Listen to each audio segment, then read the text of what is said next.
Ewan McGregor gets to be in a movie with Scarlett Johansson. Then he gets to be in a movie with Gina Carano. Then he gets to be in a movie with Natalie Portman. One of those movies didn't make their money back. So Jane Got a Gun is pretty much a Western, and it stars Natalie Portman. Her husband has just been shot up by a gang, and he rides into the yard of their property, and she has to take care of him and take the bullets out of him, but there's one bullet she could not take out of. So from there, she keeps him at the house.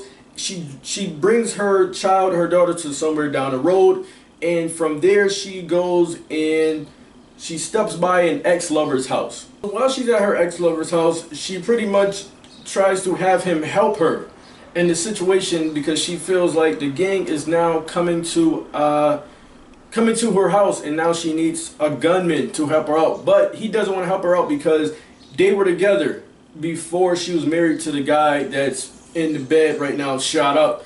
And then he doesn't want to help, so then she pretty much bait and switches him, and now we have this movie for what it is. And the movie tells us that her husband and herself has been hunted for several years now by this gang, and at this point, guys, this is maybe 35 minutes into this movie, and I started to check out. I'm starting to do things like text people I don't want to talk to, started to lay down on the ground. I really started to get restless like a child at this movie. This movie is very, very boring. So from there, it brings you back 7 years, and this is the cool scene, the cool thing about this movie right here. She's on the ground, and right before the guy that has her on the ground gives her the "I'm gonna rape you" speech, she blows his head off. That was pretty cool. After that, the movie goes back to her being in her house, walking into her house where her husband is at. The movie doesn't tell you that, it just does that.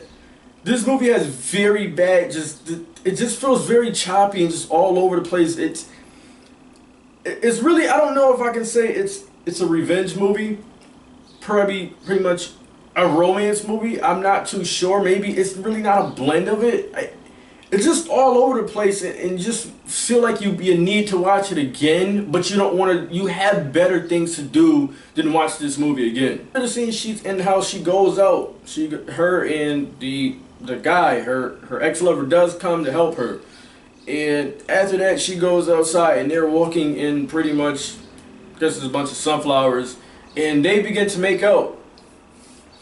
Couldn't make that one up. Like I said, her husband is in the house, and she's outside making out with this ex-lover. Guys, this movie, this is a movie you can skip. Natalie Portman is Natalie Portman. She goes on the screen and does her thing. She's good. The ex-lover, he's not bad in this either.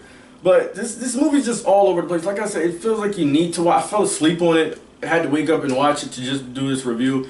You can skip this one. You don't need to see it. If you're a Natalie Portman fan like I am, you can totally skip this. There's other things you can go and watch that over and over again before you go and watch this movie. Guys, I'm feeling with this one. I'm feeling a 35 out of 100. I'm not gonna give it the 30 or under. I'm not gonna put it in the garbage area. But this is just all over the place. It's disjointed. It's just choppy. It just doesn't. I don't know. It's not much to say.